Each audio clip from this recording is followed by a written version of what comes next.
Hello my darlings, welcome back to the channel. Today we are furnishing the second house in the Around the World, It's a Small World, whatever you want to call it. I don't even know what I called it. Townhouse series. And this one is inspired by Kyoto, Japan. If you have no idea what I'm talking about, this mini series that I started on my channel, you can go watch the previous two videos where I build the exterior shells for all 4 townhouses and then furnish the first townhouse, which was inspired by New York City. I mentioned this in my previous video, but I will say it again because it doesn't go without saying that this is not meant to be culturally or architecturally accurate to Japanese design. I take a lot of inspiration from it, but it is not meant to be an exact replica of a specific house or style. I'm taking a lot of inspiration from the different CC kits that I have in my collection and mixing and matching. I will do my best throughout this voiceover to point out where specific items come from, which CC creators and sets they come from. But if I don't, you can comment down below and I will get back to you with these specifics. But more often than not, it's going to be, if I don't mention it, it's going to be from Felix Andre's Kyoto collection or the EA City Living expansion pack, which I just got and has a lot of Japanese and other Asian cultures represented in that pack and goes great for this build. I also think if you're not building with CC, it would be really easy to use what's it called? The Snowy Living expansion pack, because it has obviously a lot of Japanese influence in those build and buy items. So the way the house is oriented is you walk into a little entryway, which is easily separated off from the rest of the house by a screen. And the entryway is lowered one more than the living area. So I use a lot of platforms in this particular townhouse, and the entryway is slightly lowered. It's where you can take your shoes off, and it also has access to a powder room with the talking toilet from the City Living expansion pack. I did play test the functionality of this house, and your sim is able to get to everything easily. There's nothing that should be blocked off from your sim accessing it. Then from the entryway, you walk into the living space, but it's kind of off to the side. It's the family room. And then if you keep walking straight, then you go into the tea room, which is kind of like a formal sitting area. And it's also where the staircase is to go upstairs. If you keep walking through the tea room, then you will hit the kitchen area, which is really small. And that's what we're working on right now. All of the kitchen counters and cabinets are from Felix Andre's Kyoto set, but the dishwasher and microwave and fridge are from Hey Harry's kitchen set. Not Hey Harry, it's House of Harlocks, which is Felix Andre and Hey Harry collab. And then moving on to the dining room area, which is again raised up on a platform. I'm just cluttering up this bookshelf that is from Felix Andre's Kyoto collection. The wall art is in this room is all from the EA City Living expansion pack, and then that rug is also from the City Living expansion pack, and then the dining table and chairs are from Felix Andre's Kyoto set. There's also a really cute shrimp lamp that I forgot to add right there, but I think I go back and fix that. If not now, definitely in the screenshots, but there's a little shrimp lamp that is really cute and it's an overhead light, and so I put that over the dining room table. Now I'm in the office area, which I decided to make a flex room, so I do add this little day bed, which is functional as a full bed, and that is, so it could be like a little guest room. I also put a dresser in here, but also a heavily decorated office area, so it really is more meant to be an office, but it could be a guest room. And now I'm heading out to the back patio and backyard area, placing some planters and some loungers. The loungers are from Felix Andre's Kyoto set, and they might be my favorite furniture item of this set because they're so modern looking and luxurious and versatile. They're not tied to a specific style, so I use them in a lot of builds.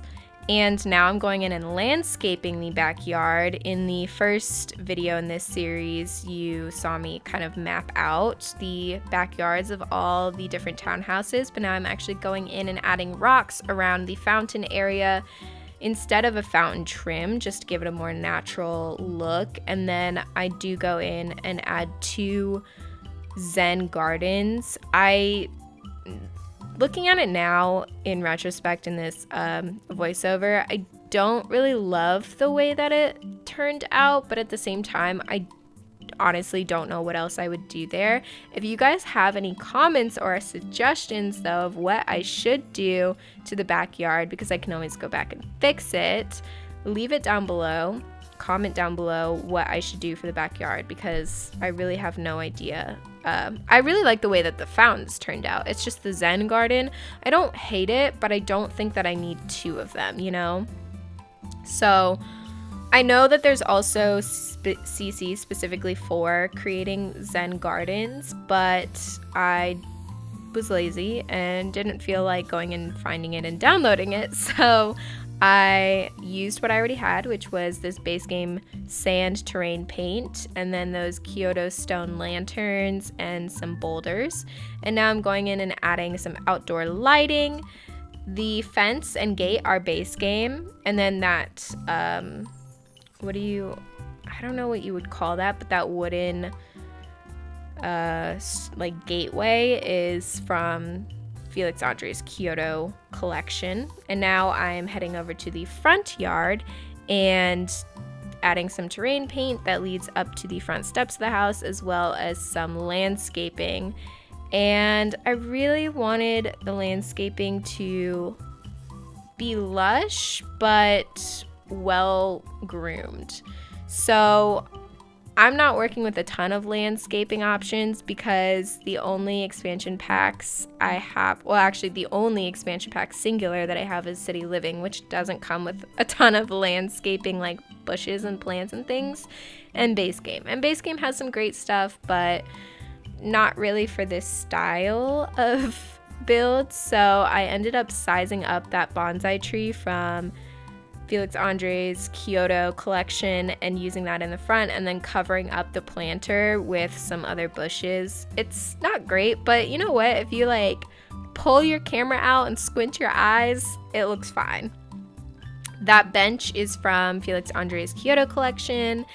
And now we are moving up to the second floor. So as you can see, I already mapped it out. This townhouse actually has lots of rooms. It has a lot of space for humans, or not humans, Sims. So right now I'm going into the primary bedroom. The hanging clothes are from Felix Andre's Feiyun set, and then everything else is Kyoto or City Living. Yeah, pretty sure.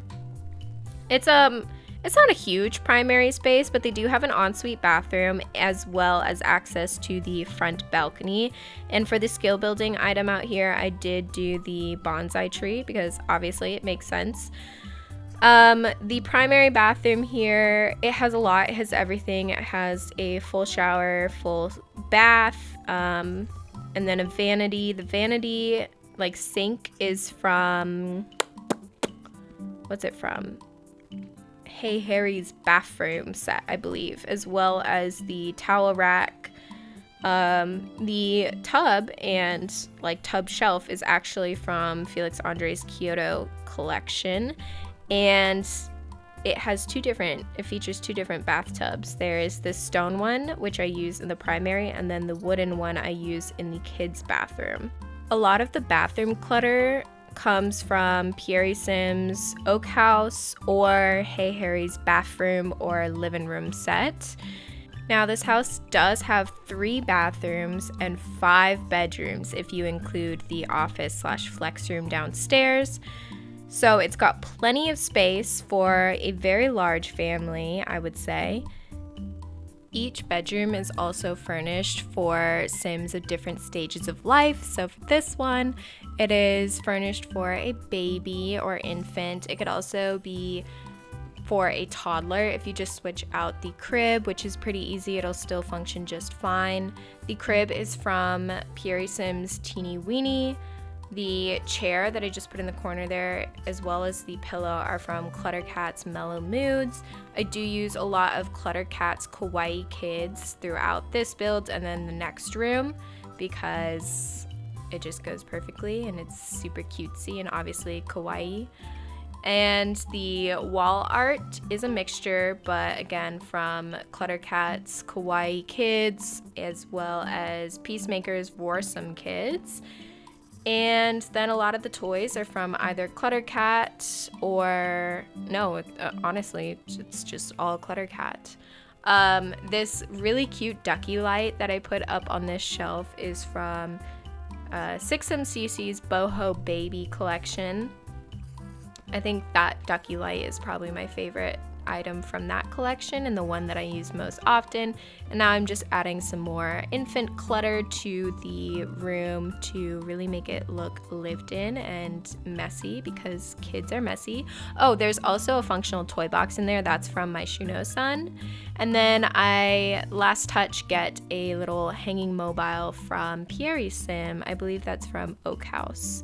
And now I'm moving on to the shared bathroom. This is the kids' bathroom. So it's a little bit bigger than the primary bathroom because it's meant to be shared between 3 different Sims. So we have a double vanity, a Jack and Jill vanity, and then I just clutter up the sink with some hairbrushes, soaps, and then an incense holder. That incense holder is from Felix Andre's Feiyun set. And then again, using the same towel rack and bathtub. The bathtub is from Felix Andre's Kyoto collection, except this is in the wood version. And now I'm moving on to the kids' bedroom. And this bedroom is also very color coordinated. Actually, all the kids' bedrooms are color coordinated. This one is very pink and yellow. So the bedding is from Peacemaker's, I can't recall which collection it is. It might be from Roarsome Kids, it might not be.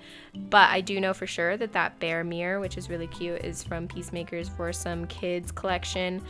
That desk, that curved desk, you might recognize from my Barbie build I did a couple videos ago, except I just changed the swatch, and so instead of being like hot pink, it's this gorgeous pale buttery yellow color that also matches the Rilakkuma chair. And then I have the matching Rilakkuma dresser. Those are from, anything Rilakkuma is from Cluttercat's Kawaii set. I also was thinking, I didn't, again, because I was being lazy, I didn't want to go and download more CC, but I was thinking, I know that Era has some really cute Studio Ghibli CC available for download on Patreon, I believe, and it's free. So even though I didn't use it in this build, I think I might go back and download it because I had it on my computer at one point, but switched over to mainly like CurseForge CC, and Era just is not on CurseForge, so I'm lazy and don't want to manually sort it into my folders, but I just might just for that CC because it's so good. And now moving on to the last bedroom of the house. Finally, we have the eldest child's room, and it's all blue themed. So that carpet is from City Living as well as the desk lamp. This room divider screen is from Felix Andre's Feiyun set, but then I realized that we have a base game shoji screen, and I wish that I had used that instead because obviously it fits more than the Feiyun set, but whatever, it is what it is. I'm not going to go back and change it now. And then I'm just cluttering up this bookshelf, which is from Charlie Pancake's Modish collection, with a bunch of different blue colored clutter. And if I had to pick a room, it would be this one because blue is my favorite color. The wall art is the framed print that you saw earlier is from Charlie Pancake's Modish collection as well. And with that, I'm going to end the voiceover here. Thank you guys so much for watching. If you enjoyed this video, please like and comment down below, subscribe, and hit that notification bell to be notified when I upload next. And I will talk to you guys in the next speed build. Enjoy the screenshots.